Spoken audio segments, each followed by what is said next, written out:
حضرت عمر رضی اللہ تعالیٰ عنہ نے ہمیں دیا وہ یہ دیا ایک واقعے کے ساتھ۔ سیدنا مکحول سے روایت ہے کہ ایک بار امیر المومنین حضرت عمر رضی اللہ تعالیٰ عنہ کی بارگاہ میں ایک شخص آیا کہ اس سے خوف کی وجہ سے اس شخص کے سر اور داڑھی کے آدھے آدھے بال سفید ہو چکے تھے، حالانکہ وہ جوان تھا۔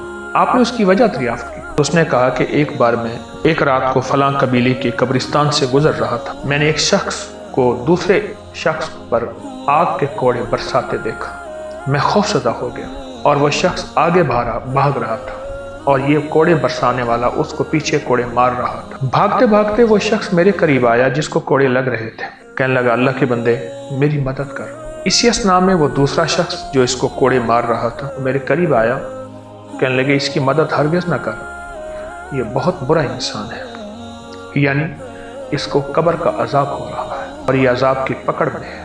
یہ سن کر حضرت فاروق اعظم رضی اللہ تعالیٰ عنہ نے ارشاد فرمایا، اس وجہ سے حضور سرور کونین صلی اللہ تعالیٰ علیہ وسلم نے فرمایا کہ کوئی شخص تم میں سے رات کو اکیلا سفر نہ کرے۔ قبرستانوں میں جنات اور قبرستانوں میں عذاب بھی ہوتا ہے، ثواب اور رحمت بھی ہوتی ہے۔